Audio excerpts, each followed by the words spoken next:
General নলেজের অত্যন্ত গুরুত্বপূর্ণ প্রশ্ন উত্তর নিয়ে চলে এসেছি। দেখে নাও, কে ভারতের জাতীয় গান রচনা করেন? মনে রাখবে তোমরা, বঙ্কিমচন্দ্র চট্টোপাধ্যায় ভারতের জাতীয় গান রচনা করেন। নেক্সট, বাবর তার জীবনের অভিজ্ঞতাগুলি যে গ্রন্থে লিপিবদ্ধ করেন তা হল তুজুক-ই-বাবরি। নেক্সট, বিক্রমাদিত্য নামে পরিচিত ছিলেন কে? দ্বিতীয় চন্দ্রগুপ্ত।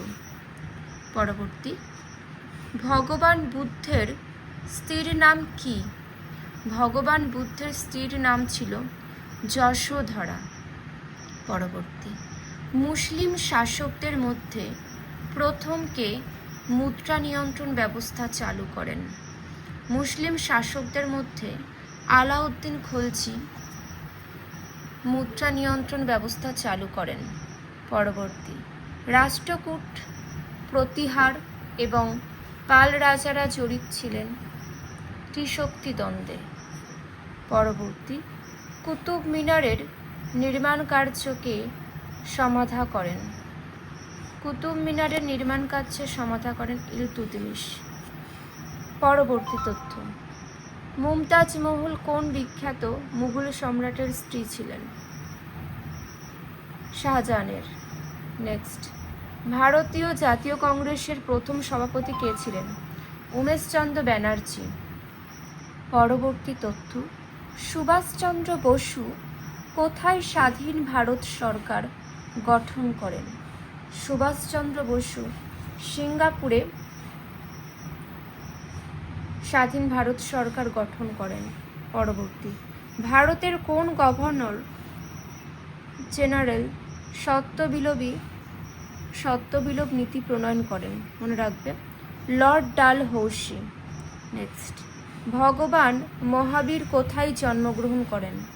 ভগবান মহাবীর কুন্দগ্রামে জন্মগ্রহণ করেন।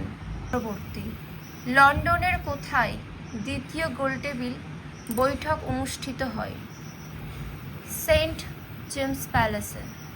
পরবর্তী, জয় হিন্দ দ্বারা সম্ভাষণ করার প্রথা কে চালু করেন? দেখে নাও, সুভাষচন্দ্র বসু। নেক্সট, কোন গভর্নর জেনারেল ভারতে ইংরেজি ভাষার প্রচলন শুরু করেন? Lord Bentinck. নেক্সট, আরাম হারাম হায় উক্তিটি কার? জওহরলাল নেহরুর উক্তি। পরবর্তী, হেলেবিডু এবং বেলুড়ের মন্দির কারা নির্মাণ করেন? দেখে নাও, উত্তরটি দেওয়া আছে। নেক্সট, কোন বিখ্যাত মুঘল সম্রাট দিল্লির লালকেল্লা নির্মাণ করেন? শাহজাহান। নেক্সট, সিন্ধু সভ্যতার অন্তর্গত অঞ্চল হরপ্পা কোন নদীর? সিন্ধু সভ্যতার অন্তর্গত অঞ্চল হরপ্পা কোন দেশে অবস্থিত? পাকিস্তান। নেক্সট, জৈন ধর্ম মত অনুসারে তীর্থঙ্করদের সংখ্যা কত? 24টি। পরবর্তী, মহাত্মা গান্ধী কবে জন্মগ্রহণ করেন? 1869 খ্রিস্টাব্দে জন্মগ্রহণ করেন মহাত্মা গান্ধী। পরবর্তী, মুঘল সাম্রাজ্যের প্রতিষ্ঠাতা কে? বাবর।